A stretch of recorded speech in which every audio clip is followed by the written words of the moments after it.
Wow, that was bad. My bad. You're muted, and my earbuds just died, Dave. So you're gonna have to bear with me for a second because I can't hear you. Literally, they died right in the middle of the opening. Wow, talk about a Don't you just love when that? that happens? Hang on just a second. Let me get hooked up. You vamp for a second. Why don't you just go ahead and shout out the chat? All right, let's see. Well, I'm not. I'm batting. I'm batting like not 1,000 at all tonight. All right, first up we have Fruitcake Tony. Good evening to you. Headstock Heron, how's it going? Paul Lou, Joe Hervey, Daniel New Jersey, Frank C. Good evening. Good evening, guys. Original Paramutant, how's it going, man? Preston Smith. Hey, Preston. Thanks for joining us tonight. There's our buddy Guitar Hack and I can hear you. String Brian is in the house. Good evening to you, Brian. Will Dunham. How's it going, Will? Good to see you. Great Fonzini. Hey, Wire Nuts. I was deaf there for a minute. That's perfect timing, right? RG popped them down to the bottom of the chat so far. Jimmy Biter, how's it going, Jimmy? Hope you're having a good evening. I got to bring up my stream again, so because I incidentally closed it before. You'd think we'd never done this before, and it's episode 31. It's like, no, man, rookies, total rookies. I don't know what's up with my little Bluetooth earbuds. They've been charging since last Wednesday, but when I busted them out, it said low battery immediately. So I guess they never went to charge mode. They've been sitting there dead for a week. I hate when that happens. That's never good. Hey, Dwight. What's going on, Dan? See you guys. Rick. Laz. Here we go. There's Guitar Hack. That popped out. Now we're good. Now we're in good shape, boys and girls. Sweet. Getting our act together. Hey, Will. What's up, dude? So what's new at your house, man? Anything going on with you? Same old, man. Same old, same old. We're getting a little bit of snow here today, but I don't think it's going to accumulate to anything I got to shovel. So as long as it stays at non-shovel depth, there you go. I'm okay. I guess I'm okay with it. It looks like some of our more northern viewers are getting hammered with some snow. Yeah, it's kind of rolling through again. Yeah. It's that time of the year.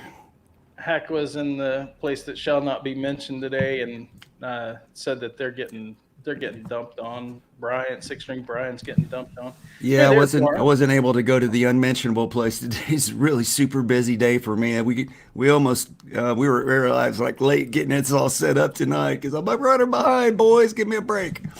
Give me 15. Give me an extra 15.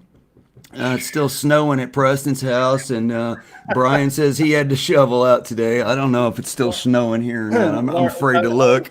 I was in about the same boat as Lawrence. Thought we might have to shovel some sunshine today, but we did not.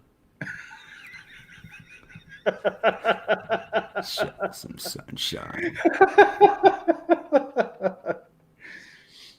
Will asked if the snow affects my guitars. I have a whole home humidifier that I run in the wintertime.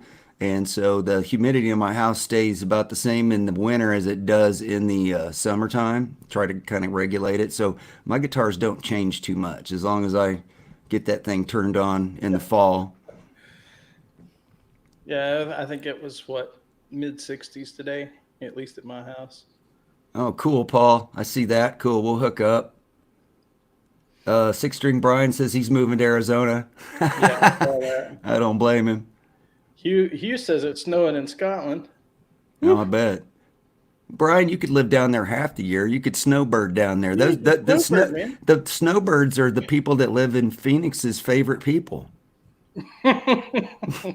We get the great snowbird migration like October. And they bring the flu with them, right? They bring the bird flu. Yeah. The bird flu. The bird flu. Yeah. Cool, man. Well, you ready to bring this guest on? Yeah, man. We have a repeat guest. We should set the stage. So, this guest tonight was actually the very first guest on this channel. Yes, he was. A little Live Wires trivia there. So it was actually the second show we ever did, but the first show we did was just kind of a test run, and we didn't have a channel yet. So, so this particular guest, you want to go ahead and introduce him, Dave? Well, we know he's the Ayatollah of bought and sold. He's Reverb royalty. it's Guitar Pick Chris. Hello. Ladies and gentlemen. you saved that for 6 months, huh? Dude, I've been sitting on that. Reverb very brutal. Yeah. We know how much you like that. Did you see? Yeah, did you see that in the little opening there? It said also known as. We had to have some fun at your expense. I can take it. We get to enjoy all kinds of cool guitars at your expense. We might as well have some fun at your expense too. Well, thanks for having me back. Yeah, you no guys problem. run a very organized show. I appreciate it. No, how organized it was tonight. During the opening, my earbuds died, and then Dave couldn't read the chat for 5 seconds. So, well, dude, yeah. It's live. It's live television. It's like Saturday Night Live. Stuff's gonna go wrong. It goes wrong. Yeah. But I'm just about half a beat off of everything today. So I'm gone. One of those days. Yeah, I had to have coffee, extra coffee. Yeah, that too. Pre-show coffee. Definitely. Well, what have you been up to, Chris? Working hard mostly. Yeah. I feel like I've not been playing that much guitar, and I've barely been putting out videos. So two bad things, unfortunately. But especially the reviews take me all day. So yeah, they do me too. They take me more than a whole day because I'm too much of a perfectionist. Yeah, and still can't get stuff perfect, but it just wears me out trying. Right. Yeah, and it especially when it's something you're not dying to review. And I have a couple of those that I go don't really want to review, like a Fender. Yeah, but if you already bought it, you might as well throw it out there. Yeah, right. But it's all day. So yeah, the Bass 6 is a guilty one because every time I pick it up, I go, I don't know what the hell to do with this thing. And then I don't know, but we'll see. But other than that, same old, you know, man. Well, not really, because since the last time you were on this show, you have gone back over to the tube amplifier dark side. So how did all that hard? He said hard. How did that all come about? It's a good question. I don't really have an answer why. Cheddar's a bad influence, is what happened. Yeah, maybe, but honestly, I think what it was is. So I've had XFX forever. I love it. And I just find myself playing the same like 2 or 3 patches all the time. Okay. And I was like, I might as well try the couple amps that I play all day on here because obviously I like see what they sound like in real life, right? Yeah. And so I bought them and they're awesome, but the convenience level is not there. This is true. It's a big pain in the butt. There's like, it's crowbar. It was so cool to see him on Hacks thing. I love that.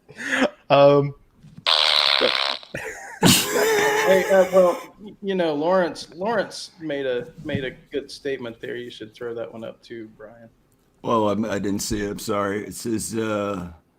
I know a guy that Lawrence said he knows a guy that can cuddle if your tube amp needs some love. There you go. It does actually. Yeah. They all need a little love. I started shopping for pedals and just went like, it's like the worst rabbit hole I've ever seen. I did a stream where I was like, hey, recommend some pedals, and it was just nonstop pedals that I've never heard of, and then people would be like, well, just make sure you get version 3, which was released Q1 of 1986. The next one is trash. And I can't do it. I don't care. So I have a couple pedals, and I have the JJ, Double J Junior, and AC20.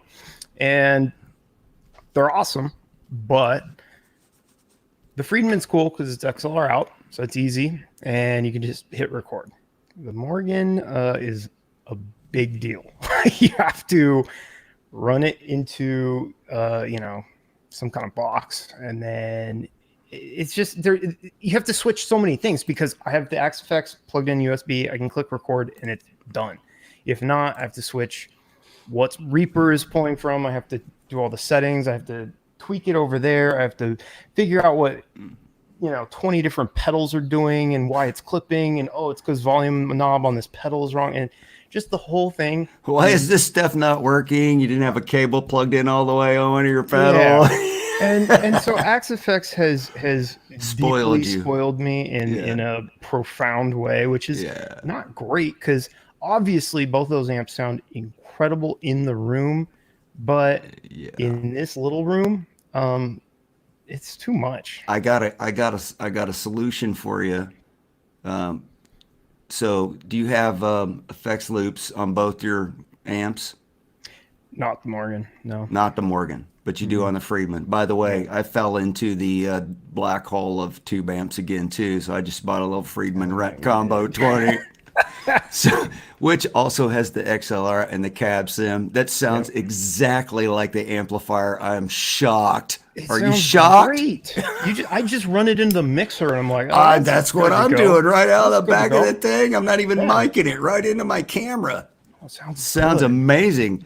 Yeah, plus it's got, you can, on mine, on the runt, you can adjust the mic from center to edge wherever you want, and there's like a dB cut. There's like a cut if you want, It's it's pretty sophisticated, but they're not trying to give them away either.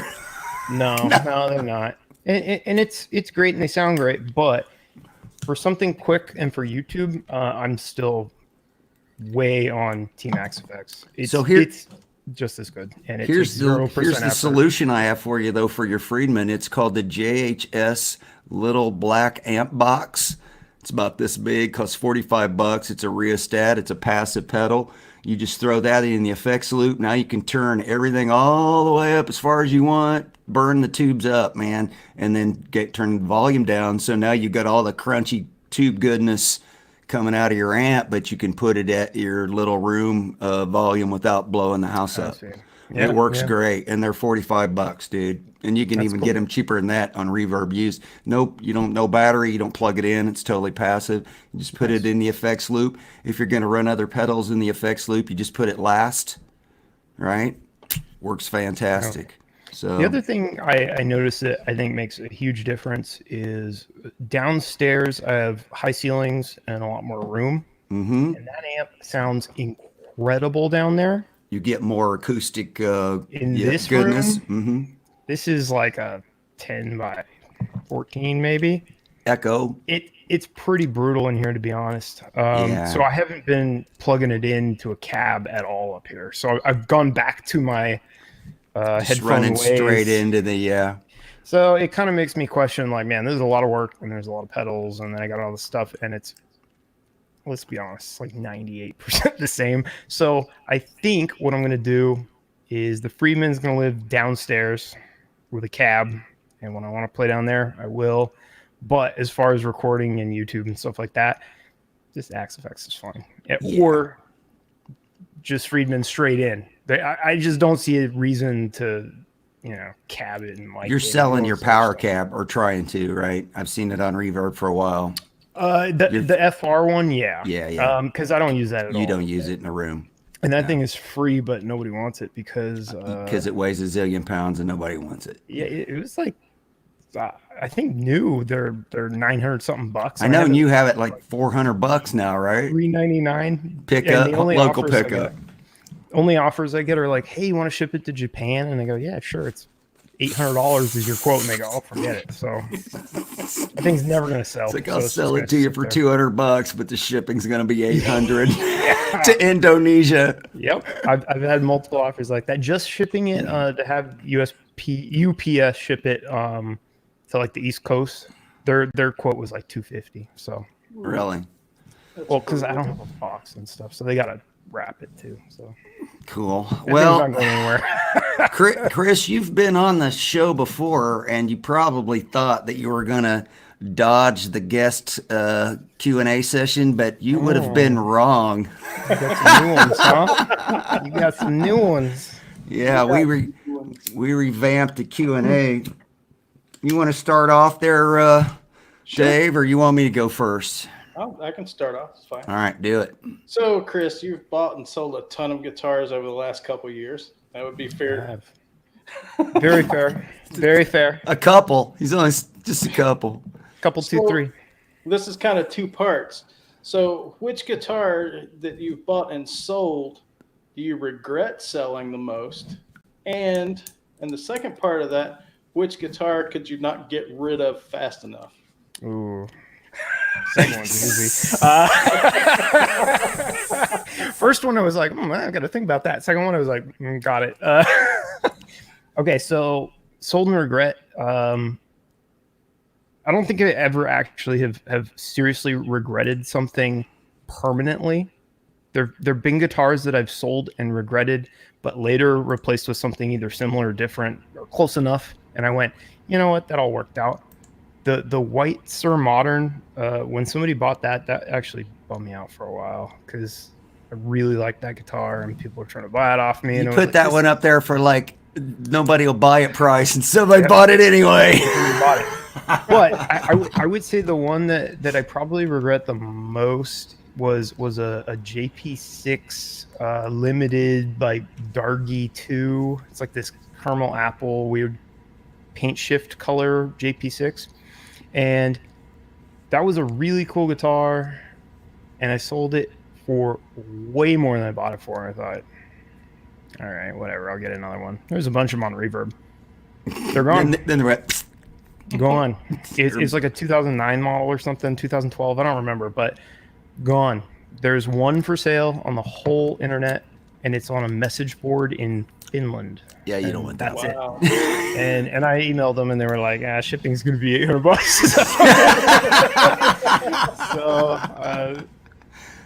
It's just one of those guitars that it's not that different from the other JPs. It just is kind of cool and unique, and I really liked it, but whatever. The one I regret or don't regret and couldn't sell fast enough. Yeah, which was the one you couldn't get rid of fast enough? When you opened the case, you played it for a couple minutes, you're like, oh, hell no. Which one was that? I think there's probably two of them. All right, do two. The PV HP2, is that what it was called? Is that the double cut? It was like a Wolf game, basically, but it was a new one that they found in a shed and claimed they were all the old stock bodies and stuff. That guitar felt pretty good, but for what I paid, I felt super ripped off, like as far as fit and finish and details and stuff. The top was awesome, which saved it because you put it on the wall and go, oh, at least it looks cool. But all the other stuff on that guitar felt really cheap. And then I realized there's a lot of them on Reverb and they are not going anywhere. And so I dropped the price. No emails, dropped the price, no emails. I ended up just like giving that thing away just because nobody's looking for them. Nobody likes them. Everybody goes, oh, well, if you like that guitar, you get the old one, or you get the Music Man, or you get the, EVH brand one. Model, yeah. Mm-hmm. Nobody's looking for the PV. That one. Yeah. Right. Nobody wants the PV. The only saving grace is those things have some of the best tops and paint jobs I've ever seen. I mean, but even that, like the orange peel and stuff was bad, but it was such a beautiful, like, stain or spray or whatever they did, and a great piece of wood, but was not feeling that. And then the other one was the Alexi Alejo ESP-V. Oh yeah. You could not bond with the V shape. I remember the video on that. That thing, man. It was so big. I had no idea. The case was almost as tall as you are. I remember. I mean, the box showed up to that, and I just went like, "What have I done?" I had no idea that those I'm not even sure what that would be called. Is that like the equivalent of a Jackson King V or something? Yeah, probably the King V. The back probably stuck out a whole guitar neck off of the back. And I was just like, I can't even move in the office with this thing. Isn't it Scott Ian that plays the King V's? And he a King V guy, I think. Yeah. I mean, those things are beasts. So respect to those guys. And I get that a lot of people sit with them differently. And so you can make it work. And if it's something you're used to, you actually get great access on the neck. But yeah, no, Guitar Hack's right. It's like, it's a monster. Just the case itself was a good, this big on the side and that big above a normal case. So didn't fit in my car. I have a Civic, so you can like put the seat down, but usually I just throw stuff in the back seat. Couldn't do it. I mean, it was fit in the car with the back seat down. Oh no. Yeah. So that's no good. That thing was. Luckily, I mean, it's ESP. It was cool. Somebody bought it, and it was easy right. Didn't take long to get rid of. Yeah, but man, that was just one of those things where I was like, man, this is going to be awesome. And then I got it out, and I was like, oh, I don't know about this thing, man. Not my thing. Yeah. How long did that one last? A couple weeks. Yeah, a couple weeks. I did the video, and I was like, I got to get rid of this. Out of here. All right, Crowbar says the Harley Benton Fusion finish. Yeah, that was so ugly that I did the video and then I returned it to Guitar Center. I don't blame. Yeah, good for you. Which is kind of despicable. I don't. It's not despicable if it's I don't horrible, rent man. Stuff from Guitar Center to review and then flip and just no. But if it's really bad, that's kind of messed up. But that guitar, it had to go too. That was an okay guitar though. But Preston, look at the base size coffin case. That might have enough room. Yeah. All right, next question for you, Chris. So with your channel's niche, which is the Ayatollah bought and sold a niche. and all niche. and all the changes with reverb now with the freaking state taxes. Plus you live in Texas, you don't pay any income tax, but they kick you in the with the state taxes on everything, right? Oh yeah. On the sales taxes and everything is what I mean, sales taxes. So now that's kind of been a game changer as far as how much guitars are going to cost and then how much you can get back out of them. What do you see doing that to your channel going down the road? And do you got plans for the future to offset that or change course, or what's your plans? That's a wonderful question. Glad you asked it. And it's severe.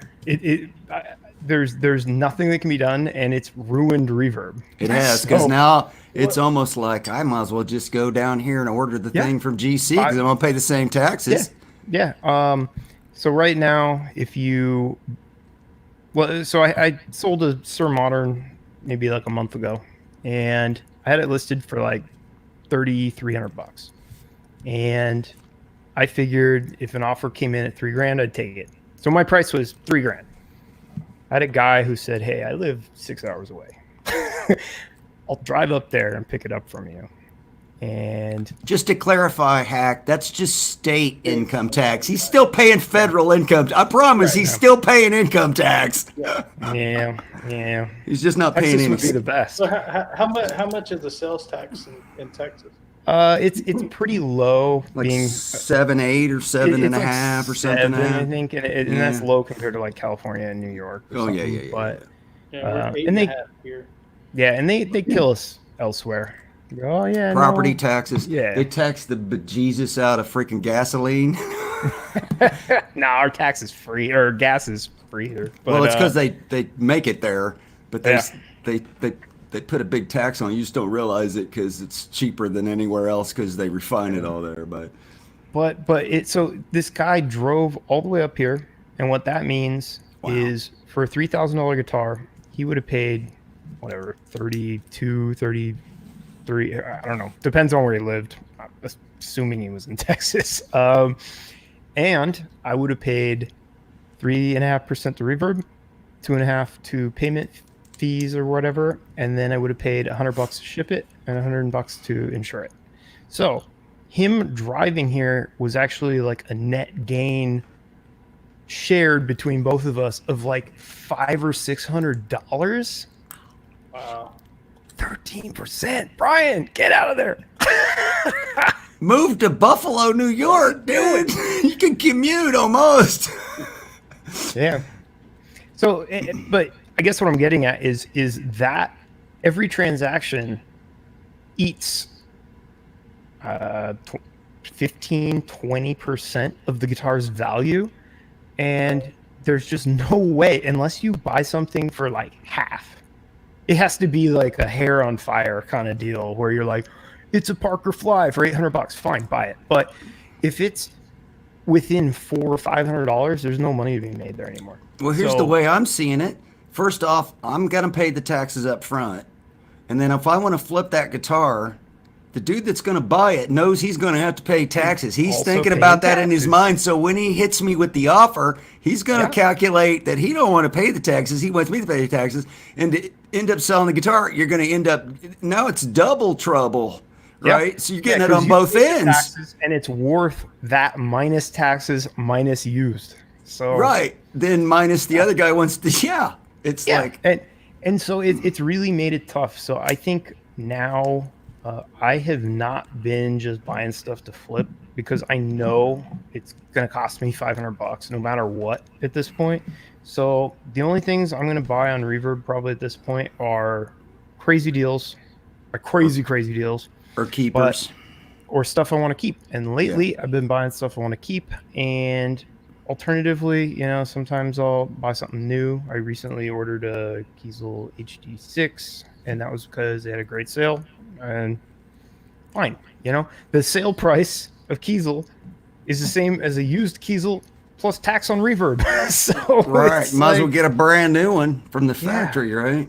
So it's really a shame that they've done that, and I'm sure it's not something that out of their they got bought, right? Etsy is it Etsy that bought them? Is that what happened? Yeah, right. Yeah, Etsy bought them, but I mean, I'm sure it's just regulations, right? But yeah, everything on the internet now is taxed. So what I do sometimes, though, stores, you email directly and say, hey, can you send me a PayPal invoice? Reverb probably doesn't like that, but too bad. And the store has the option to pay Reverb if they want. So I'll leave that between the store and Reverb.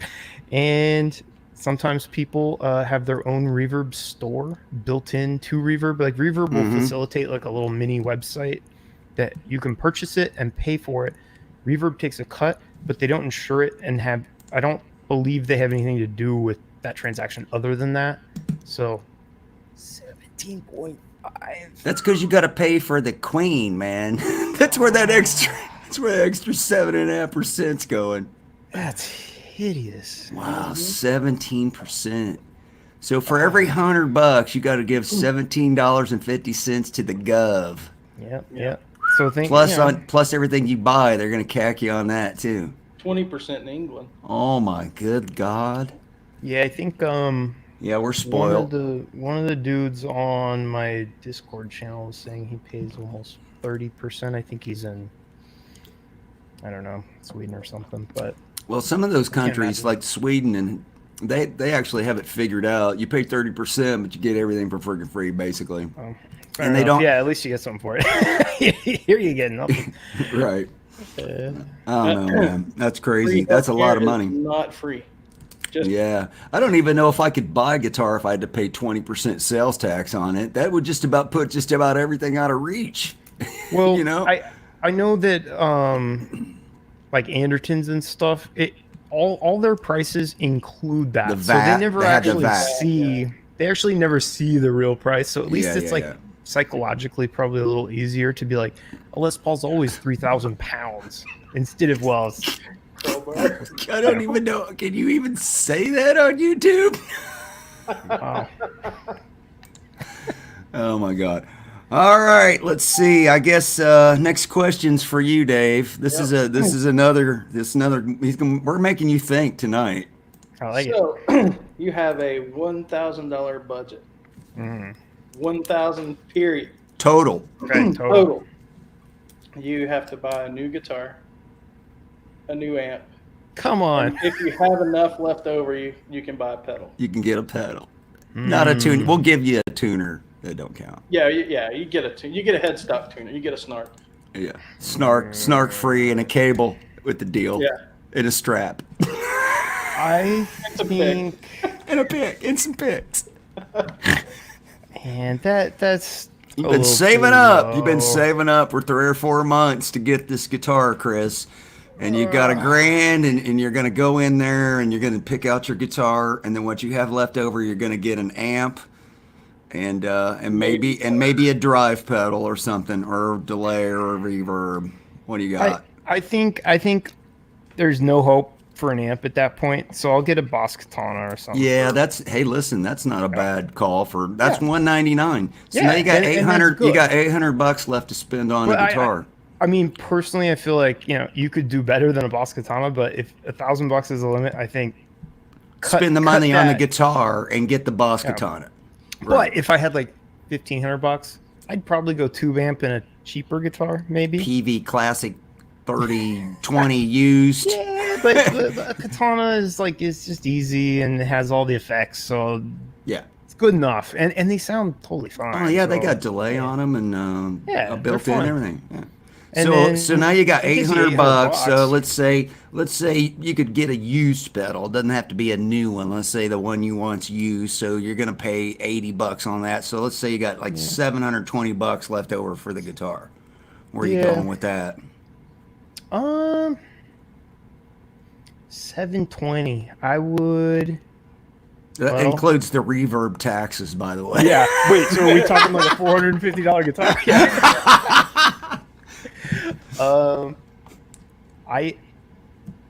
I linked you some Japanese Ibanez's that all sold. I would consider that. Would you would you look for something higher end that's used deal, or would you go for something brand new from the new NAMM show? Is there anything at the NAMM show that flipped your script under $1,000? No, I always want like the most beat up used cool thing. Give me like a PRS with a headstock repair or something for $700. maybe one of those Japanese Ibanez Prestige models, something like that. I would love it. And you can definitely get a used nice Japanese Prestige for $600, probably like a little older one, and those are cool, but the neck is really small on those, so I think $700. I would probably get like a Carvin, like an a not stylish Carvin is what I would get. 90s Carvin. Yeah. Good luck finding a used Zematis for $1,000. Glenn says to get a Zematis because Dave's in love with his. Yeah, you could not after tax. You better be willing to break that for $1,500 for a used Zematis. Trust me, I looked. But the not like cool Carvin models, like a DC 127 or something. Right. You talking about what's the Star one that they're remade? They're remaking it. It's now available again. Well, now there's an X type and it's a Star, but it's really little. Yeah, and his neck through. I bet that guitar is awesome. I bet it is too. But didn't they used to make that when they were carving? Yeah. There was a big full size. Oh, it was Star. bigger. It was bigger. Yeah, okay. bigger Okay. It was cool. Yeah. I mean, it's not me, but if you're like in, Pink, what's the name of this stupid band? Steel Panther. Steel Panther. Pink Panther. I was going to say Pink because they got the pink pedal. I was thinking the stupid pussy melter pedal. Right. Original Pear Mutant, the V220. Yeah, that's right. Yep. And that's, I mean, that's cool too. But I think if you didn't like the V, you don't. That's not you anyway. No, that's not. But you. those old Carvins, no joke at all. I mean, those are just as good as what they make now. Yeah, you can find those. You can definitely find those for $700. I think so. Dang, you just took a big swing there, Coach. That was brutal, That was pretty brutal. All right, next question for you, Chris. This one's probably a little bit easier. Okay. Now you've got an unlimited budget. You basically hit the Powerball, and you can buy one guitar. Which one? What are you gonna get?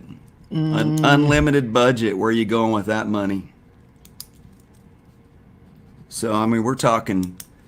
Sky's the limit, man. We're talking. We're talking Eagle. We're talking real 58 or 59 or you could even go by. We're talking custom shop Fender. You could go by the Greeny Les Paul off of Kirk Hammett.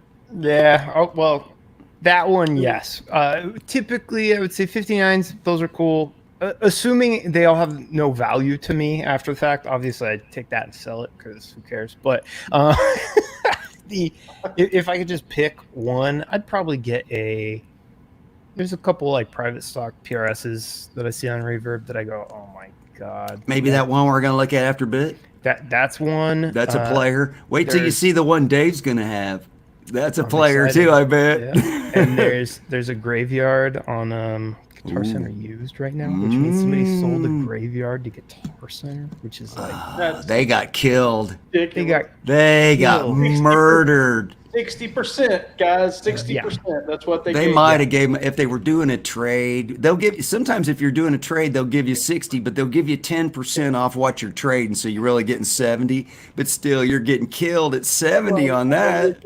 You're getting 60% off, or you're getting 60% on what the value of the guitar is, and 10% off whatever that value is of what you're buying. It's not 70. Yeah, no. Well, no, it's not really. No, yeah, you're right. no. And sometimes, hey, listen, when I got my Friedman vintage tee, I did a trade and I was like, hey, I want to get that 10% trade-in value. And they're like, they were like, we can't give you no, they were basically like, they won't, Friedman's like, they don't discount. We're not supposed to discount. And I was like, yeah, but you can still discount. And they're like, well, we're not really supposed to. But what they did was a dude reached over there and got a $50 gift card and just gave it to me. So that was my discount. I was like, okay, I'll go ahead and do it then. Free $50. I mean, at least they threw me something, right? So, did you pick it? Well, I would say PRS Graveyard 1, Graveyard 2, or a really weird private stock. Forgot who just posted it. Might have been. So you're going for furniture. Guitars. You're definitely going for furniture. I mean, if price doesn't matter, yeah, I might as well. I think Moore's Guitars just posted a redwood top PRS private stock, and it's unbelievable. It's like $14,000. I don't even remember. But I've heard you say before that you've always been interested in having a redwood guitar. It's very California. Yeah, and you're a San Diego boy, aren't you? I am. Yeah. Were you a surf kid? Were you a surfer boy? No, I'm an indoors kid. You kind of look like shark bait. Yeah. I'm not going out there. That's what they made swimming pools for. All right. Yeah. So. All right. Next question. This one's for Dave. Right now, you pick up a guitar and play. What's your favorite riff to play right now? I think it's just whatever I'm learning at the time, because I get kind of like focused in on a thing and then forget everything else. And I'll go like, oh yeah, I do know that song, and I haven't played it for a year because it just doesn't come to me. So lately, if you were to pick up a guitar right now, what's that go-to riff? I just got a fuzz pedal, and so I've been learning. All right, get out of here! What a jerk! I don't even know if I know how to play that. You're not a guitar player if you don't know how to play it. No, I didn't go learn that. I gotta go learn that. Number one. That's like everybody's number one. If I start taking lessons, be like, well, where are you at, dude? He's like, but you don't know how to play Smoke on the Water? Get out. Yep. I think lately, so I got this fuzz pedal, and I've been kind of experimenting with pedals. So I haven't been learning that many songs. But because of that, I was learning My Bloody Valentine, Loveless. And so I've been playing a bunch of that, which is not even a riff. It's a wall of noise. So I would say what I've been playing recently doesn't even qualify as riffs, but it's been fun because you just sit and like tweak all the settings and go like, wait, what if it's reverse delay? And here we go. And so I've kind of been in a different spot. What if it's reverse delay? Yeah. Good answer. This question's going to put you kind of more on the spot. So, what are you doing now in your guitar journey to make you a better player? Are you taking any lessons, or how are you trying to push yourself in some certain way? No. But this year, I am going to make an honest effort to work on my playing. And I think what I'm going to do is really focus on a little more classic stuff. For a long time, I tortured myself trying to learn stuff that was like way out of my skill level. And I think that kind of practice is not real effective. You know, if you just struggle so far past where you're at. But it can be boring. I'm kind of like an intermediate playing zone where, yeah, it is boring to play Smoke on the Water, and I go, yeah, I want to play Dream Theater, and then I fail at that, and then I don't play at all. So I need to force myself to just learn something more simple. Maybe go back through like Jimi Hendrix stuff or something, and learn some AC/DC, man. Yeah, and work on like the nuance, getting the timing right, getting the little stuff right that I kind of glossed over a long time ago. Like I know how to play many AC/DC songs, even old ZZ Top, but not perfect. I just kind of have the general idea. Well, nobody expects you to play it exactly. Well, but that stuff matters, you know, getting the timing right and saying, he does like a little trill here and stuff. So. Do you play with a lot of backing tracks with when you're because you don't generally on your channel and your videos, but I was wondering it like at home. Do you when you're fooling around? Sometimes at home, yeah. On the videos I don't, because I feel like people probably just want to hear the guitar, which is why I don't put a bunch of effects on it either. Try to keep it kind of regular, but yeah, a lot of times, you know, turn on a bunch of delay and reverb and play some weird stuff and. Gotcha. It just kind of depends. But yeah, I'd like to kind of go back and focus on kind of the staples a little more and maybe learn a little theory. There you go. Oh, that's dangerous. Dave, why don't you hit him with that last question? And we're about 42 minutes in. We're right on schedule and see what he's got for an answer. There is a series on my channel. It's called the Guitar Crash Course series, and it is basic music theory from start to finish. I will check it out. I hope when you say start, you mean it. It's all there. Start with the first one though. Don't start with number 3. Don't start with second season. Start with number 1. Yeah, it's like Game of Thrones. If you come in the middle, you're going to be lost. You're like, where'd these dragons come from? But that's the typical problem with music theory and other things. Math, it super applies. Builds on top of each. It builds on top, and if it starts off slow and boring, you go, I know this. I'll skip forward a couple, and then you're lost. The first when did calculus come into it? Yeah, the first 5 lessons are about 10 minutes each. Yeah. Well, that sounds good, man. I'll check it out. I try to keep it pretty fast paced, and obviously one builds right off the next. So, sweet. I actually shot that whole thing in one day. It's one long video, and I just chopped it up and released it in small portions. So, I like channels that do that too, Electric Gypsy Blues. But some of us newbies we're not capable yet. I'm not capable yet. Just write your own Dream Theater song. I don't have my own stuff. All right. So final question, Chris. Okay. What questions should we have asked you that we didn't? You know, the reverb question was actually really good. It was something I wanted to bring up. So I applaud you guys. You thought about it. It can be between the first time you were on and this time. What question did we not ask you? I don't know if I there's nothing I'm like thinking, oh man, I wish they would have asked. I think you guys thought about those questions and asked the right ones. So I appreciate that. Cool. All right. Well, that was a good quick answer. So now we can move on to the next segment. Make sure we don't fall behind here tonight. So we haven't had this segment for a few weeks, but tonight we're going to have These Go to 11. Whoa. What are you doing? I'm doing These Go to 11. No, back up, Holmes. Back up. Piece of your action, brother. That comes before These Go to 11. Oh, well, I was going to bust them up so that we would have a break in between. So did you not look at... You didn't communicate this with me. Look at your script. I am. Yeah, look down here. Right here. Oh. Right here. Maybe I changed it after I sent it to you. That's been action. Then These Go to 11. Okay, well, we're doing These Go to 11. We're doing These Go to 11 because I'm driving and you're in the back seat. We're doing These Go to 11. So how about that? So how about that in action? So what we're doing tonight on These Go to 11, let me see if I can show you a little picture. So can you guys see that? Yeah, you can see that. So this is the New X Atlantic. I need to get rid of that and that.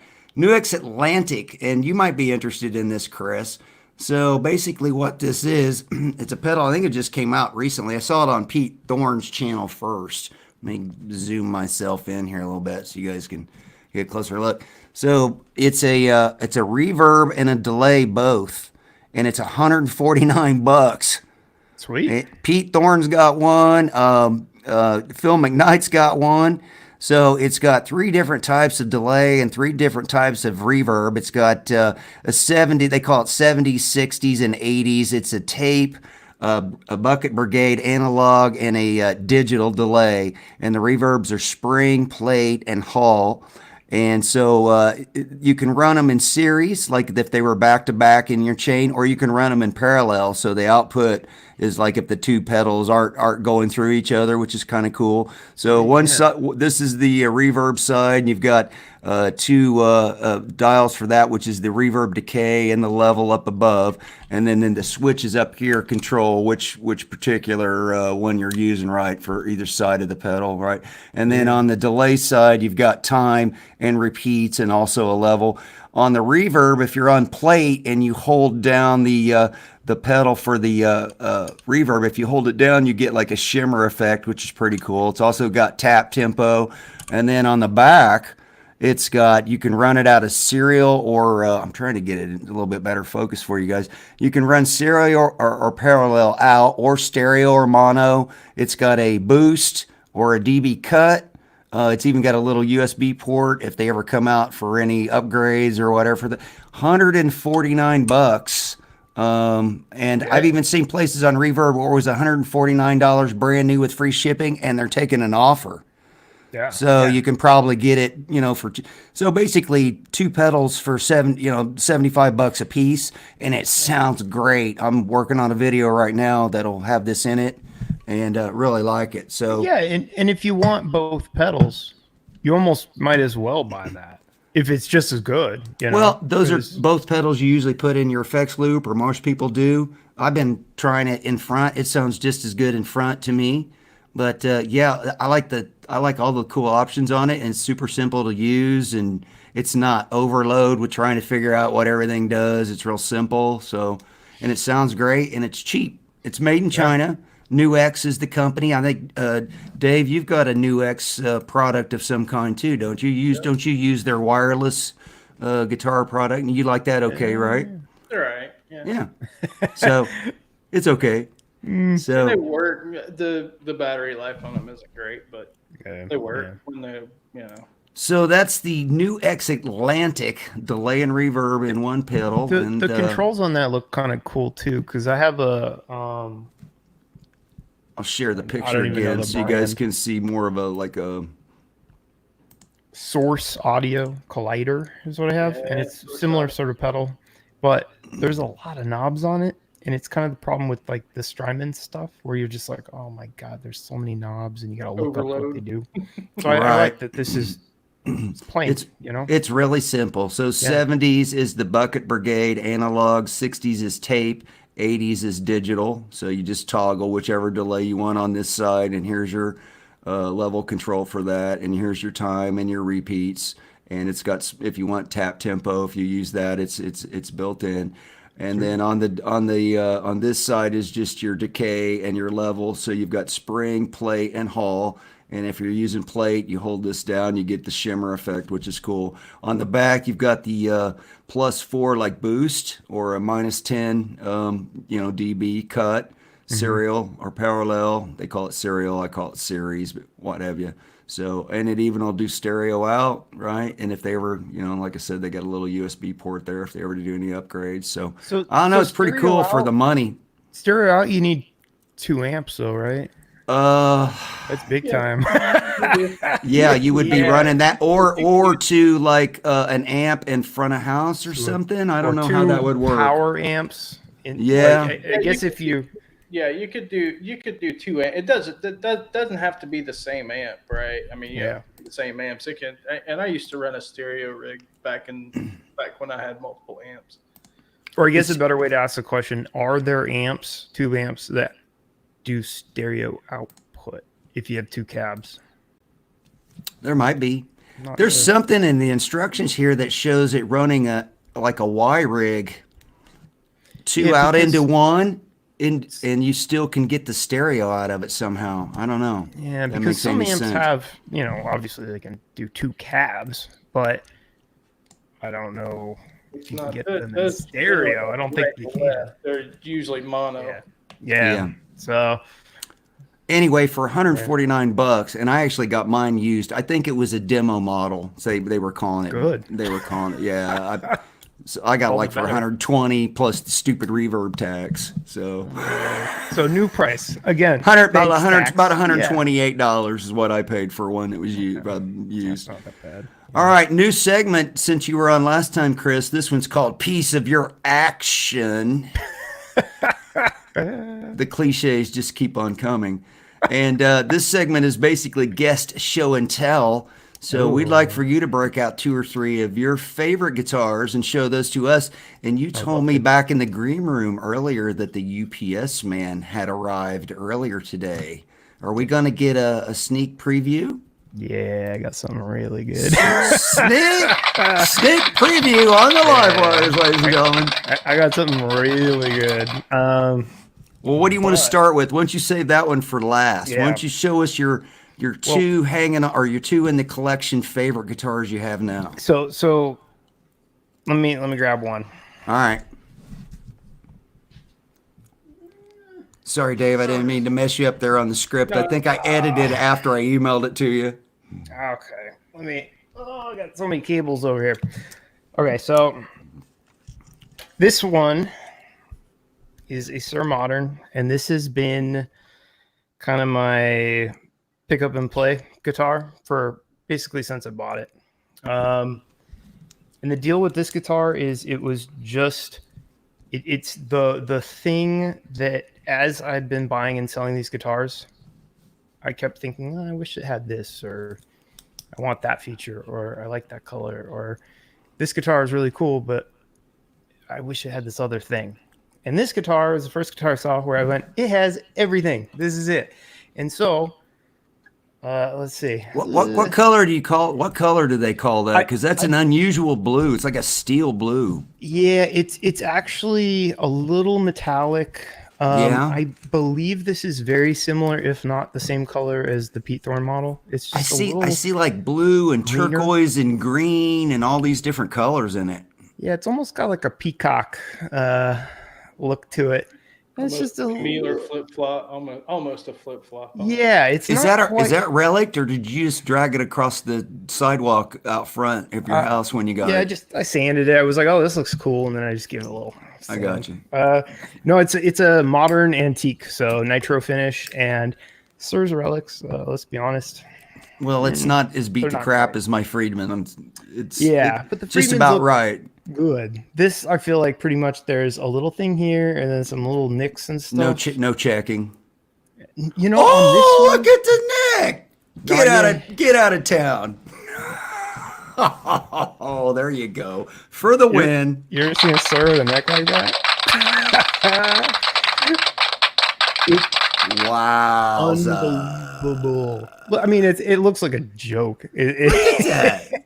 So it is flame. Sorry, I'm cramped quarters here. That's all right. Flame maple neck, roasted, and that's roasted alder body. So it's super light, 7 pounds. It's got the new bridge on there. That's the Wilkinson locking bridge. It's got Thornbucker V60 or V63, and then Thornbucker Plus. And is that bridge 2-tone, black and chrome, baby? I'm gonna call it even 3-tone because these little nuts are black. This is black chrome, and then these might be titanium. They feel like it. And I'm not sure. They kind of look like it. That gray, silvery gray color. They got a weird feel to them. And then other little stuff. I really like not matching headstock and a black logo. That's pretty sweet. Yeah. I actually also, this is a really weird one, but I don't love a flamed fretboard. So the fretboard's actually not flamed because it gets a little confusing. It almost looks like it's a bird's eye. Yeah. It's got a little weirdness to it, but it's pretty straight up for the most part. But like, I don't know if you could tell, there's just a hint of flame on it, but it's not too much there. What are the frets? They look jumbo. Are they stainless? Yeah, they're stainless. I think they're just regular Serb jumbo frets. It's got a nice, I don't know, like 10-inch radius on it. Dude, that like neck is sick. The neck is crazy, and guess what's relict? So what's who cares? That's what I like about my relic. What what shape would you say that neck is? Like a modern C or? Well, so my standard is their, I think they just call it a standard C. This one is called modern elliptical, and it's I mean, if you think about elliptical, it is that. It comes down a little, kind of flattens off, and really good. And I think it's finished in nitro, which is weird. It's not just like an oil finish. It has a little bit of that sticky, like just a hair. Sort of Gibson-ish neck feel. But initially it kind of had a dry feel to it, and I played it and it shined up. But it's got a great feel to it. So I really like the neck carve and shape. It's super light. It's got 5-way switch. It's got push-pull, so you can split these. And right here, cool. It's got a blower switch. Blower switch. Blower. Hey, I need one of those. Yeah. Every guitar should come with a blower switch. Hey, you gotta pay extra for that. But so so what that does is, let's say I'm at half volume and on position 4. You press that button and all of a sudden it ignores everything, and it is the same as being volume all the way up and bridge pickup. So, and the other benefit to that is, some people claim, with probably better ears than mine, is the bridge. Let's say volume up, bridge sounds different than with the blower switch on, because it's skipping these pots basically. So I don't know how true that is, but Chris, let me ask you this. That's why this is the best guitar. Okay, so it's number one. It's your best guitar. What one thing about it would you change? I would. Do you use that center pickup? You know what? I think it really does help position 2 and 4. So yeah, I would keep that. I know that gets in the way for some people. It used to really bother me. I've gotten used to it. I would keep that, because I do think position 4 on this sounds so good. I mean, it's worth keeping it in there if that's a tone you use. If that's something you never want, then yeah, pull it out of there. But the thing I would change is I would delete all of the little dings in it, and I dents. Check the hell out of it. Okay. So I don't want any, like, these look like somebody hit it with cards. It doesn't even look like real. Like, nobody would dent their guitar like in those places. Those aren't really realistic dents. It's super odd, and the neck isn't relic at all. So between, I'll just leave it like that. God, that thing is sick. So between the weird relic, because the paint is such a beautiful color, it would be, I think, just better if they had a little checking and forget the dents. Yeah, because I don't care about the dents. I think the checking is what makes it kind of have that cool feel. Yeah, I like that on my Friedman. All right, what's number 2? And then we'll get to the new. We'll get to the bonus. Okay. The bonus UPS man just delivered guitar. Oh, cool! Look at this. I was going to ask you about that pretty blue. Oh, okay. I like number that 2. Pretty blue. Yeah. Okay, so we have a Pelham Blue. This is a Shabbat Telly Jazzmaster. Technically, it's called a Lion Custom, is what this model is. And basically what's going on, probably alder body, I'm not 100% sure. It's bound, Pelham Blue, tiny bit of checking, nitro finish. It's almost matte. It's going to be hard. See how it's not like a full gloss, but it's not. What's the name of that company again? This is Shabbat, Shabbat. Shabbat. Where are those made at? LA, I believe. Oh, they're American. Oh, the USA. Yeah. Okay. Yeah. And got a bound neck, maple neck. Strangely, it does have a skunk stripe, but it's maple. I don't know if you can see that. So it's like a 3-piece neck, but it's all maple. Yeah, maple. And then rosewood board, really pretty mother of pearl inlays. You could probably see the light, really pearlescent, pretty block inlays on there. Boy, that headstock's really close to a Friedman, isn't it? Sure is. You know why? Why? Do you know same why? guy, same dude. Oh yeah, I do know why. That's the guy that built the Yeah. original Friedman guitars before Grover got on board, right? That's right. Ah, So that's what it was. You notice his pick guard looks similar too? Yeah. So this is a the vintage. whammy bar doesn't look similar. It looks like the gear shift out of a '57 Chevy. Yeah. Okay. So other specs. Lowler Jazzmaster pickups, which sound awesome. Pretty sharp, so you gotta be careful with those. And it has 1 meg pots because apparently that's what originally was used in this kind of pickup. Yep, that is correct. Which is cool. Tortoiseshell 3-way switch, no push pull, 4 knobs. Shit. And then I think one of the really neat features on this guitar is this is the Mastery Jazzmaster bridge, and this thing is so smooth. I mean, let's see. That's pretty, man. I love Pelham Blue. That is gorgeous. Yeah, and it feels suspiciously like a Friedman, I'll admit. It looks suspiciously like my vintage tee. Aside from, see, I've got the vintage tee with the P90s. Yeah. Right? It looks very, other than the bridge, obviously. I've got a hardtail, but.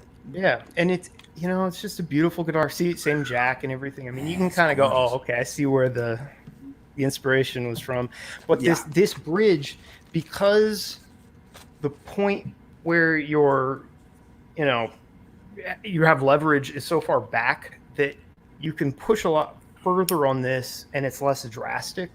And typically it stays in tune really well. So you got a whammy further than normal. Yeah, which means it can be kind of sweet, like slow, and yeah.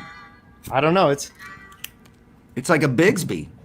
It kind of is, yeah, and it's a real satisfying feel to it. It's really nice. And this little tip is, I don't know if somebody added that or what, but it comes off if you want. All right, man, let's go to the third one. We got to keep moving. We're going to miss our 90-minute goals, but that's okay. We're having fun. Oh, it comes off in case you don't want the gear shift knob. Yeah, it has a regular one if you. Oh, I got it. You might as well just leave the speed shifter on there. Yeah, for fun. But great guitar, sounds cool. There's one more. Made in Minnesota? Somebody said made in Minnesota. Is that right? No. He lives in LA, I think. BB Mate's going to be on our channel in a couple weeks. The bridge, maybe. Oh, the bridge could be. Yeah, oh, the brand is called Mastery. See that M right there? That's what that is. So you can find those on other builds. So. All right. Okay, ready for the last one? Yeah, let's see the new guitar, man. We're getting the sneak preview, ladies and gentlemen. Chris is going to show us a guitar that we're going to see it first before it even shows up on his own channel. That's pretty cool. PRS headstock. What'd you get? Did the one sell that we were going to show because you bought it? No, wait a minute. No, we didn't. You didn't. No. Okay. What is it? What'd you get? So there's the first hint. Oh, 509. 509, which is kind of weird. Thought that'd be fun. Second hint. Rosewood neck. Rosewood neck. Brazilian board. Oh, lordy. Oh, look at there. Whoa. Is that Northern Lights? It's Blue Crab Blue. Oh, Blue Crab. Well, they're in Maryland. That makes sense. Yeah. Which is kind of a slightly rare. Don't ding that one on the mic. That's an instant $800 discount. Okay. But, man, I just got this today, so I haven't played it very much. It's a beautiful top, man. That's gorgeous colors. The top is, I think, crazy. And the main thing So I had a list in my head. I know I wanted a PRS. I wanted a pretty good top. I don't really care. I didn't want it to be yellow or orange. So those were my two big requests. I wanted a rosewood neck. I don't know. I had a couple other features in my head that I were like, that'd be nice. But then I thought I was sure that's what I wanted. And then in 2020, they were like, well, we redid all our pickups and we're doing nitro finishes now. And I gotcha. Got to have that. So you waited around. So I waited around, and this is a 2020 that checks every box. So I'm very pleased. I think it's really pretty. Like I said, I've played it probably 30 minutes today, and that's it. But the pickups seem really cool. The idea here is it's basically 5 single coils. Oh, this mic's like right in the way.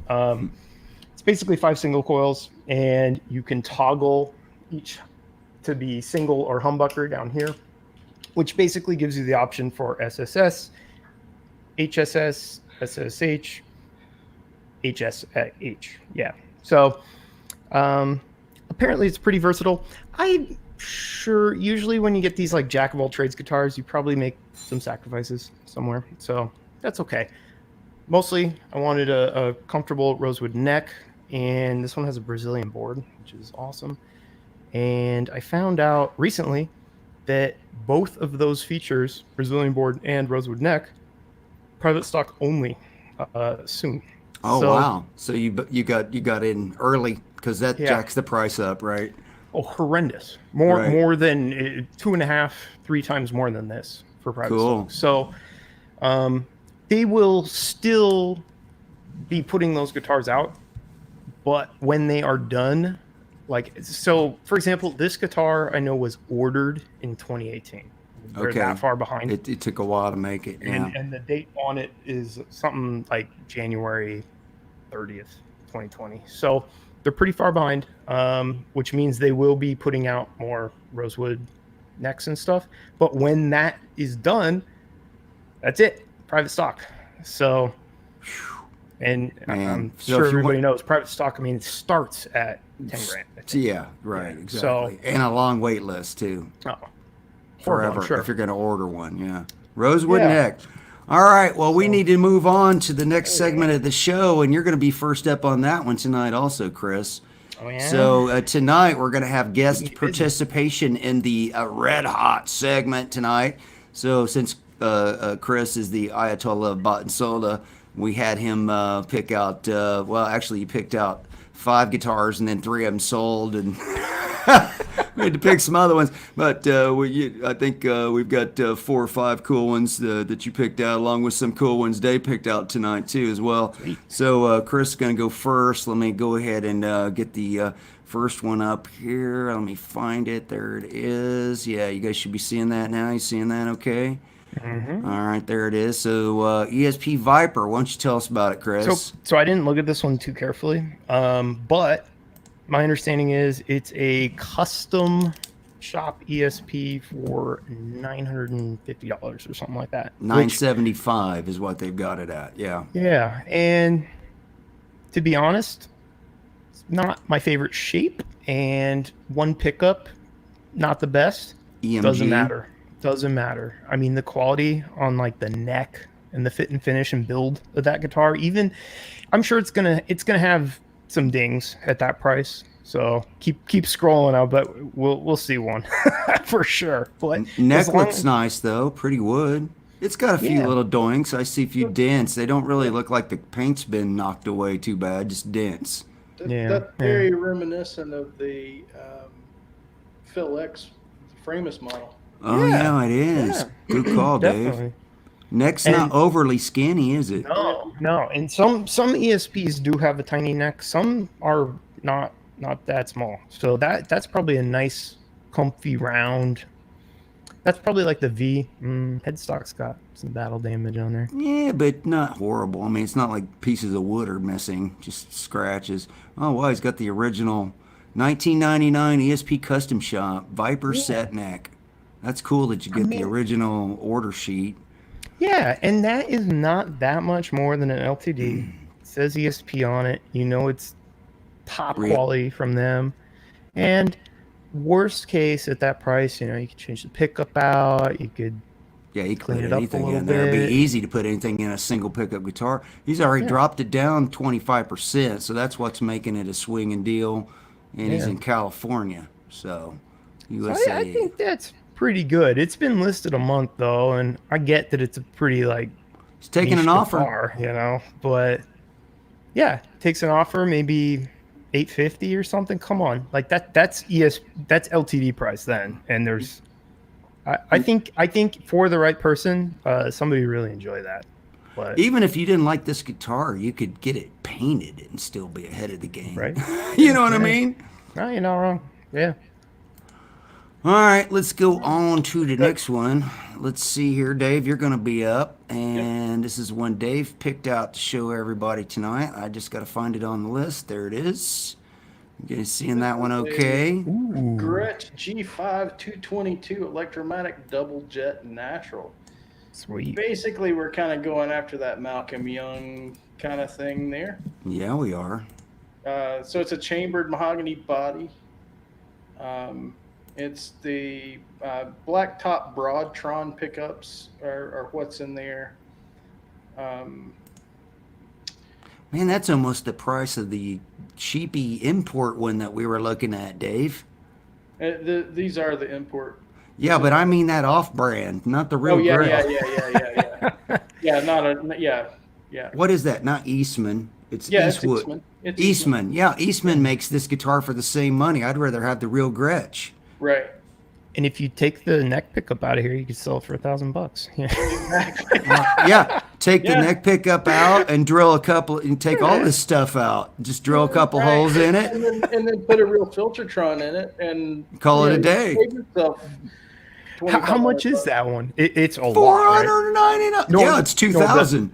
It's over 2,000. It's like $22.99 or something stupid. Yeah, it's $22.99. I saw one at I'd get this one and just yank the pickup out, and make it. You want to do that. So wow, $499. Good call.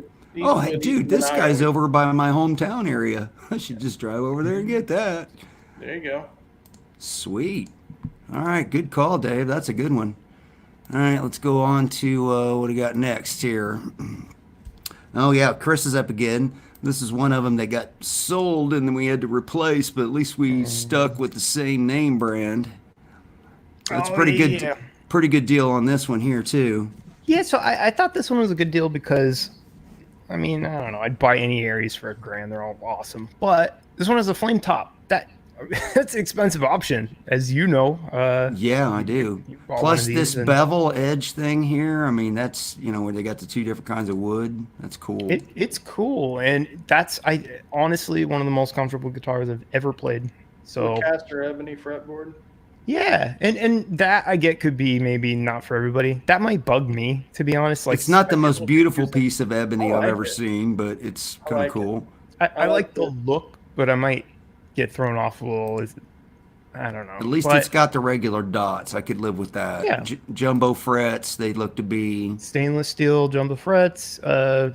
Matching flame stock. Yeah.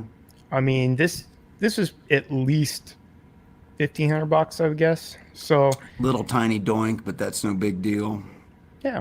Oh, you never need to see that. You need a microscope to see that one. Honest seller. I like that. And this thing, that got a little scratch. Can't tell. Yeah, but look how zoomed in he is. You're not going to see that unless you're staring at it. It's not too bad, but either way, these things are bulletproof. The neck has carbon rods and stuff. It's going to be fine, $1,100. Yeah, and me personally, I would buy that. $1,050 out the door. $1,050 out the door. Yeah. And personally, I'd buy that over the ESP we looked at, just because I think this would be more comfortable. You could not order this guitar for what, $1,800? Maybe there's options on there, man. That fretboard's option for sure. You're right. The board's extra too. Yeah, it is. Matching headstocks extra, I bet. Yeah, you might be right. At least 16. That's also got the. It does have a hardtail. the really thin finish on it too, which. Oh, does it have the satin nitro finish? Yeah. Or that's maybe raw tone or something. A raw tone, that's what it is. So if you buy the raw tone, that's when you can't return it. Right. Think pink guitar we've all heard about. Yeah. Okay. Let's move on to the next one. All right, cool. Moving on. Dave's up next. This is a cool guitar here. Pretty good price on this one too, I thought. Yep. So this one's from 2012. This is a Mockingbird Pro X. So this is very similar to my Pro X. Mine's the Pro X Custom. This one's got active pickups in it. It's got a Floyd Special. Neck through. It's a neck through. Should be a deep set. Oh, deep set. Yeah. Fair enough. Yeah. Yep. Yeah, made in Korea, same as mine. A little different finish on it. Great. That's a nice top, though. Great guitar. I can speak from experience on those. Still got the plastic on it.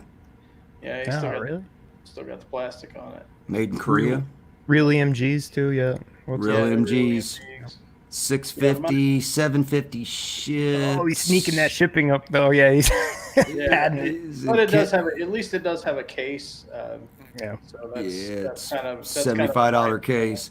He's not taking an offer, but you can always message the guy. I do that anyway, even if they're not taking an offer. He just put it out there 8 days ago. So, oh yeah, they love it when you do that. Kissimmee, Florida. So that one's in pretty sweet shape. He called it excellent. I'd have to agree. Oh, it looks practically new. All right, moving on. Now we're starting to get pretentious. Uh-oh. And you're up next, Chris. You went to one of your pretentious picks. Oh, yeah. That's pretty pretentious. With the gold, cool, even. Man. They are cool. I picked this, I think, before I bought that similar guitar. This is a worse color than mine, but I could get into this color. It's a little weird, but it's a little too light for me. Yeah, I agree. But that's why it's on sale right now, because otherwise you're getting a pretty sweet nags for serial number 22. What? Does that mean it's the 22nd one of this model made? 8.7 pounds. Yeah. And so that'll be mostly just real deal everything, nitro finish, carved top. He's taking offer, by the way. Hardware. Oh, he's got 3 offers. 2,500. He's taking an offer. And this one's tier 2, so it's kind of in the middle. It has nice inlays and decent wood. I bet that would be a great guitar. And Sam Ash notoriously underprices stuff. And this is... Oh, yeah. New Haven, Connecticut, Sam Ash. Yeah, and this is 30% off. Right, which is $1,000. Yeah, I know. They're horrendously expensive, and I don't like the prices on nags, but seriously, that's like nice. PRS money for a nags. Really, that's a good price if that's your color. If you can live with that color, if you don't hate that color, I'm not sure I could live with that color. Yeah, I'm on the fence on that too. Dave, what about you, Dave? You like that color? I don't hate it. You don't hate that color? I don't hate it at all. And I like green. So. Oh, if you're a green guy. Well, I got green too, but I just want it to stand out. I don't know what you'd call that. I mean, well, it's if the top moves, in person. That's true. You can't tell. That might be a great looking guitar, but that's like a dead on picture, and it's kind of hard to tell. But it's almost like a seafoam. Yeah, it is. Seafoam, which I love seafoam green. I'll give you that. It's seafoam with some, with a maple top seafoam, which is kind of cool. And it looks like just judging off the picture, it looks like that top's going to have a world of movement in it. See how in this one, there's some dead spots, and then if you go to the other picture, they're swapped. So I think there's quite a bit going on. Yeah, I think you're right. It's between the middle pickups though, it's a little pale right in this area. I don't know. I'd like to see that. See how it's like really kind of doesn't. It's pale right in here. It's like paled out for some reason. I'd like to see that one in person before I buy it for but $2,500. Yeah, still for nags. If that's your color, that's not a bad deal. They're so hard to sell though, so you just got to know like, hey, right. Sam Ash return policy. Come on. Oh, Dave went big time on this one now. Now we're going all kinds of crazy Gibson custom shoppage here now. Yeah. Look at this bad boy. What? Yeah, go big or stay home. So this one's a Westcott custom shop. It's called the Dark Side. It's a private stock quilt maple. Damn. Maple neck. Wait till you see the neck on this thing. The neck on this thing is sick. It's anyway. Yeah, you see it like the picture. Wow. Yeah, it's a three-piece maple neck, but man, yeah, it's pretty sick. I love that top. Oh, look at that inlays. Looks like a freaking galaxy. Yeah. Yeah, these things are. It's got 57s, 57 classic or custom shop 57s with black covers. That is spectacular. I love when the top pattern looks like the hardware has affected it. Right. Like it looks like the bridge has like pulled the wood in and stuff. I mean, it's like sucking it in like a black hole. Yeah. Oh, it's so cool.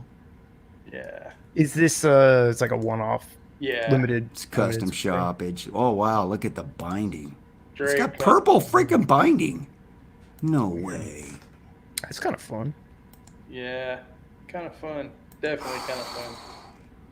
Hey, you know what? $4,200. Yeah. Hey, you know what? The guy that ordered this guitar paid way more than that. Oh, you know he did. Way more than that. Custom shop 57s. I bet they don't sound horrible. No, I'm sure they don't. It's in Dallas, dude. You could just ride up there and get it. Yeah. Message him. It's all you, man. What's it weigh? That's the question. Oh, it's got ebony board too. I didn't even notice that. Nice. That's a cool top on that thing. That's pretty neat. Just say what it weighs in here. Guy went all. He's yelling at me with the caps. Yeah. Dude, calm down with the caps. No it's 14 way. pounds. Yeah, it's probably if the weight's not listed, it's 27 pounds. You can just. That's neat. Show is pretty though. Well, does it say what year it is? Is that like? No, it doesn't. I was looking to see, because I was gonna say, you know, if it's before 2019, but between 2009 or 2011 and 2019, it'd be Red Light, not ebony. 40 to 75 out the door. All right, we got to move on. Plus tax. Now Chris is getting ready to go all mega super pretentious with us here with the modern eagle. It's a modern eagle. Come on. Boom! Come on. That makes that Gibson. That makes that Gibson look affordable. Yeah. most guitars are affordable compared to this one. Yeah. But shipping's $481. I love that. Right. Look at this. Look at this top though. Look at the top. But this is a great case for taking nice pictures of your guitar, because there are some pictures later in this listing that they're okay, but they don't look nearly as good. Very cool guitar though. Modern Eagle 5 is beautiful. Wow. It's basically, I mean, I'm no expert. I think it's like a Paul's guitar with a single in the middle, so you have probably 20,000 pickup options going on. You know, it just needs 2 or 3 more switches, and I'd be in. Yeah. Look at this! Look at this neck figuring in here, though. Yeah, beautiful neck, crazy bridge, smooth as silk. I mean, it's a work of art. Flamed wood knobs. Private stock. Eagle. Yeah, you just get the eagle on there. 1-piece back. It's a thing of beauty. But somebody played it. It's not mint.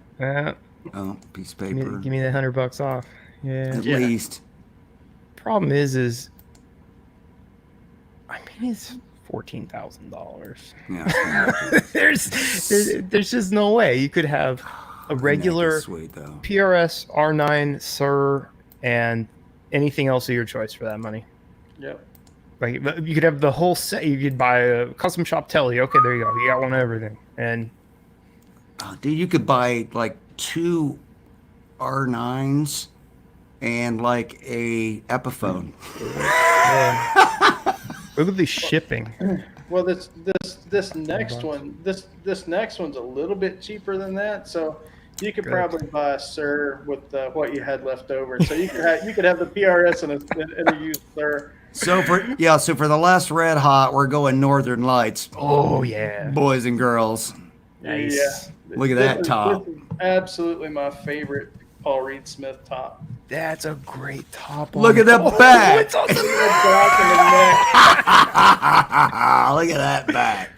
Dude, matching Northern Light covers. Yes. Yeah. That thing is sick. It is. I love it. It is pretty sick. I mean, it's absolutely good. Yeah, just how they get the blue to sit in there like they do is. We're gonna have to have Nathan on. That's our buddy that used to work with Phil that works for PRS. We're gonna have to get him on the show because he's one of the guys that does all the finishing. We're gonna have to figure out how they do this. Oh, I'd love to hear that because I bet there's a lot more to that than it looks. Oh God, that can't be that easy. What are they staining it 2 or 3 times? Yeah, you have to. I bet multiple times, and they're sanding it back, and then they're. Well, yeah, because you're starting with a really dark purple or black. Look, right? They look like flamed inlay. Look at it. It looks like it has depth, like it's 3-dimensional. Like I think it's an inset. But they're it's flame maple inlays. It's flame maple bird. Oh my God! It's not abalone. It's maple. Those are maple. That. Yeah, I'll take that over the Modern Eagle. Negative Ghost Rider. The pattern is full. That's what? Amazing. Look at the freaking. Yeah, look at that. It's the Black Eagle, baby. It is the Black Eagle. It is. Oh, I love it. I think that's so cool. Yeah, definitely don't show that one to Cheddar. Oh, I'm gonna Cheddar buy this in a heartbeat. Well, they can't now. He'd have to sell 2 or 3. Look at that neck. Man. We ain't even got to the neck yet. Look at that. Wild. It has the Northern Lights freaking. Northern Lights on the neck too. The covers. The cover from Northern Light. Yeah, I mean. The covers is what. Look at the trouble they went to cut the covers out of the wood. Yeah. And then. Because the flame's all like, not exactly, but pretty damn close. It's got to be the same piece of wood, I would think. Yeah, they just cut it out ahead of time. And they Dave, how did they do this? Finish the guitar and then cut them out? Or cut them out and then put them back in, then finish it? I don't know before. Yeah. That thing's just incredible. The guy takes good pictures, too. I'll give him that. Yeah. Oh, my chat's been frozen. Shoot. Oh, that sucks. So, listen, this one's even cheaper than the one you were wanting. I mean, this one's practically a bargain nowadays. It's $12,000, and he's taking an offer. Now, he is in Taipei, but he's got, he's got 5 stars. It's not, you can pretty much trust you're not going to get ripped off, right? One off, baby. Private stock. I would say so. I mean, that's one of the craziest. That might be the most beautiful one I've seen. Yeah. It's very nice. All right, gang, we got to move on. The night is rolling right along, and boys and girls. So we're gonna go over our 90-minute time limit tonight. But that's okay. We're having fun. So it's actually time for the circuit breakers portion of the show tonight, ladies and gentlemen, and got a little bit of. All in the name of rock history coming at you tonight. That's right, we do. We got let me get the first one up here for you, brother. You ready to go? All right, here we go. Mostly birthdays this week. So February 23rd, 1944, Johnny Winter was born. Oh yeah. Johnny Winter. I think we all know who Johnny Winter is, a Firebird fame. Mm-hmm. Also, on the 23rd, 1952, Brad Whitford was born. He's one of my heroes. I think he's one of the most underrated American guitar players ever. he doesn't get any credit because he's in a band with Joe Perry, right? No, I mean, you know, he's awesome. Yeah. So February 24th, 1976, the Eagles' Greatest Hits becomes the first album to be certified platinum, which is 1 million sales. Now, the funny thing about this is the RIAA the year before had come up with the platinum tier. So this was Sorry, that's gold. I couldn't find a platinum one. No, that's fine. But this was the very first album that ever achieved platinum status. I didn't know that. Yep. Really? That's kind of cool fact. God, some of the songs on there though, like "Witchy Woman" and that's a great. Well, went platinum for a reason. Yeah, exactly. All right, February 25th, 1943, George Harrison, the youngest and the quiet one in the Beatles, was born in Liverpool, England. My favorite Beatle, by far, not even close. Love George. Bless his heart. Then February 26th, back in 1932, Johnny Cash was born in Kingsland, Arkansas. Wow, 1932, man. He saw a lot of stuff go down. He did. In his life. Couple of birthdays on the 27th. 1954 was Neil Sean's birthday. Check out that 80s hair Neil was rocking. Yeah. And also 3 years later, 1957, Adrian Smith was born. Adrian Smith of Iron Maiden? Yeah, Iron Maiden guy. Nice. Yeah. Monster player. Iron Maiden playing that Strat looking Jackson. Yeah. It's kind of undercover metal over there, yeah. Yeah, he's got the hot rodded Strat. Yeah. Right. And then the 28th, back in 1942, it was Brian Jones' birthday. I thought it was his day that he passed away, not his birthday. My bad. No. Oh, well, so it was his birthday. So unfortunately for his birthday present, I showed the pool that he drowned in. That will not be until Happy birthday to you! So stick around for July 3rd, and we'll revisit this picture again. You know what makes it weird? The lady that wrote the Winnie the Pooh books lived in the house. That's where he wrote all the Winnie the Pooh books in that house up there. It was her pool before he drowned in it. Yeah, it's the Winnie the Pooh pool. And then February 29th. Now, as you guys can guess, there's not a lot to choose from on February 29th because it only rolls around once every 4 years. Leap year. Back in 1980, the glasses belonging to Buddy Holly and a wristwatch worn by J.P. Richardson, a.k.a. the Big Bopper, were found in the Mason County Sheriff in Iowa among old police files. The items had been worn by the two stars when their plane crashed on February 3rd, 1959. Wow. So they found and they got put like as evidence or whatever in a locker and then forgotten about for like 20 years. And then the dude opens up, like, what's in this envelope? And it's Buddy Holly's glasses. And the Big Bopper's wristwatch. That's crazy. These are in the Buddy Holly Museum now. They found their way to where they belonged, I guess. It's a tough shape to pull off. Yeah, it is. Yeah. All right. Like a Robin mask. Yeah, it kind of does. You know, those glasses. There's a story about the lady that got his glasses for him, and as soon as he got the glasses, all of a sudden his career took off. Whether it had anything to do with the glasses or not, you'll have to look that up on your own. But it's a cool story. All right, we're moving along. So here's kind of some interesting music news for you, ladies and gentlemen. If you like Rory Gallagher, Chess UMC Records is releasing Check Shirt Wizard live in '77, a new Rory Gallagher album recorded during 4 live shows in London, Brighton, Sheffield, and Newcastle in 1977. The 20-song album features songs from Rory's band at the time, which was Jerry McAvoy on bass. That guy's a beast, by the way. Lou Martin on keyboards, and Rod D8 on drums. I hope I'm pronouncing his last name right because it's spelled funky.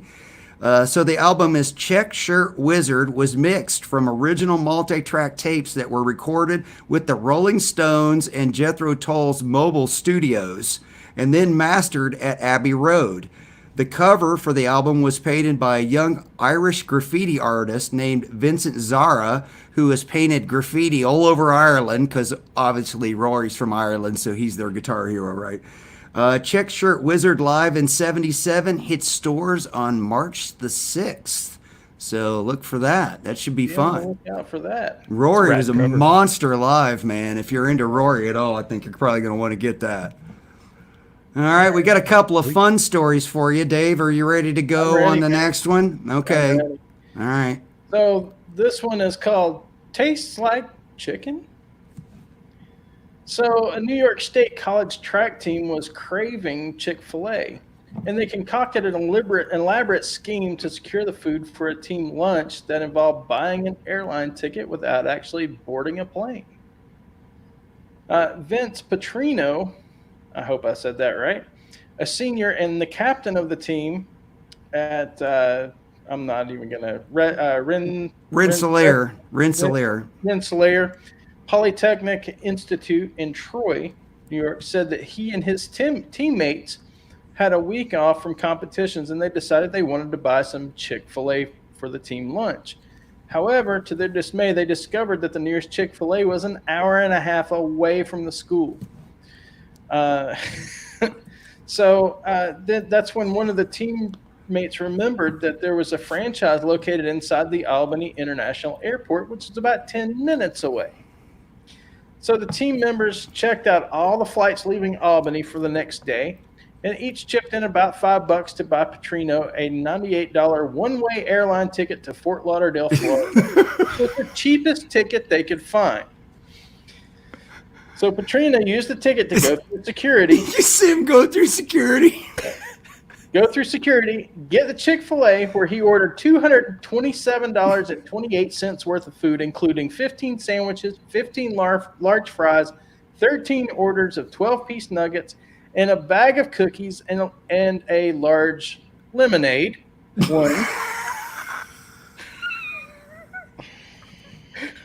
Which he then exited the airport to serve his teammates. $98 airline ticket to get into the airport so they could buy Chick-fil-A. Nice. There was a news clip associated with that, and basically what they figured was it almost equated to like an Uber Eats or a Grubhub or whatever. So they each chipped in about $5 to cover the airline ticket. Right. And they had their Chick-fil-A in 15 minutes instead of driving an hour and a half each way to go get it. It was actually genius if you think about it. Oh, hell yeah. American. And the markup on Uber Eats is brutal, so they Yeah, exactly. And you know these guys aren't stupid because they're going to the Polytechnical Institute, right? Big brain kids on the track team. They said that the next time they decide to do Chick-fil-A, they'll do a little bit more extra shopping around to make sure that they pick the ticket on the day where the ticket is the cheapest. Yeah. Oh my goodness! All right, good job, guys. I'm proud of you. That was good. All right, we got one more for you guys, and then we'll let you go. This one's called Took Two for the Team. This is the story of a Brigham Young University pole vaulter who took great pains to create a viral TikTok video, literally. Zach McWhorton has leaped into fame thanks to a video he posted Monday that now has over 3.7 million likes and over 206,000 shares. The video, which his father filmed during practice, shows McWhorton successfully completing a vault, only to have the pole catch him on the way down in the, you guessed it, the twins. We have video. Oh, let's watch it. Let's watch it. Here's the video. Can you see that? Are you seeing that? Mm-hmm. Okay. Train wreck. Here's the video. Here's the video. Took two for the team.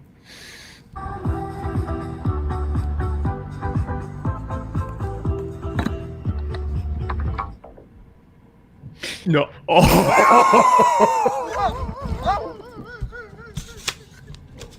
direct hit. That is a direct hit. Okay.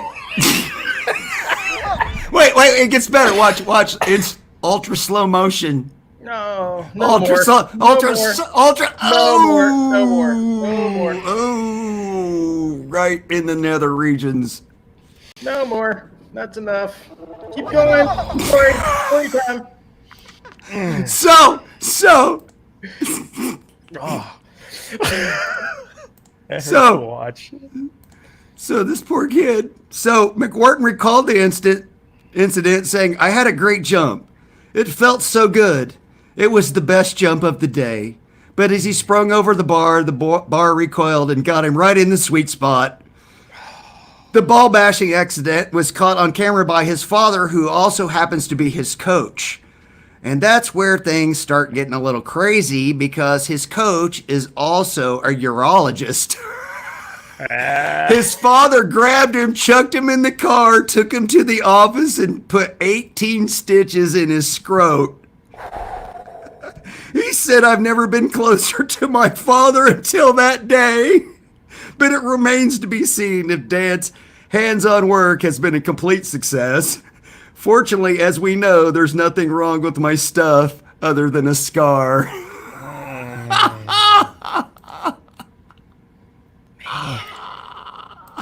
And that concludes the circuit breakers. And now you can all go throw up. Deep breath. Ouch. Relax. Oh my goodness gracious. Can you imagine? No. Those are always the hardest ones to watch. No, thank you. Ladies and gentlemen, thanks for watching. Chris, thanks for coming on again. Putting up with the torture again. So next week we're going to have Bearded Blues Dude will be our guest on the live wire. So that'll be a fun show. Episode number 32 coming at you next Wednesday. So got anything to close out there with, Dave? No, nothing really. Well, let's see. What day is the March the 6th, is it? March the 11th. There March will the not 11th. be live wires. Yeah, we're gonna have a night off. We're gonna take a night off. Other than that, I don't really have any other announcements or anything to any housekeeping items. What about you, Chris? You got anything incoming other than the new guitar there, or anything I'm else? Bankrupt now. Yeah. That's it. Are you getting ready to put something cool up on Reverb? Well, that's the problem. Is honestly the back wall stuff right now.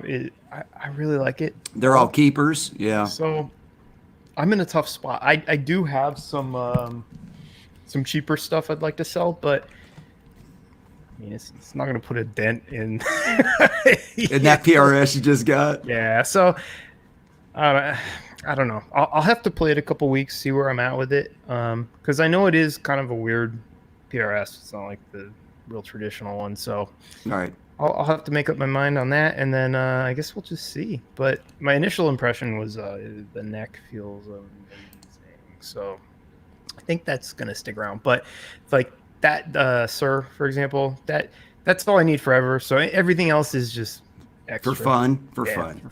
Thanks So, for coming on, man. We really appreciate you. Yeah, thanks for having me. We'll get around to like episode 60. We'll get you on. See you guys again. We'll get you on again. We'll have new questions to torture you with. I'll enjoy it. All right. Thanks a lot, man. Good night, everybody. We really appreciate you guys. Have a good Thanks night, a lot. Matt. Thanks a lot.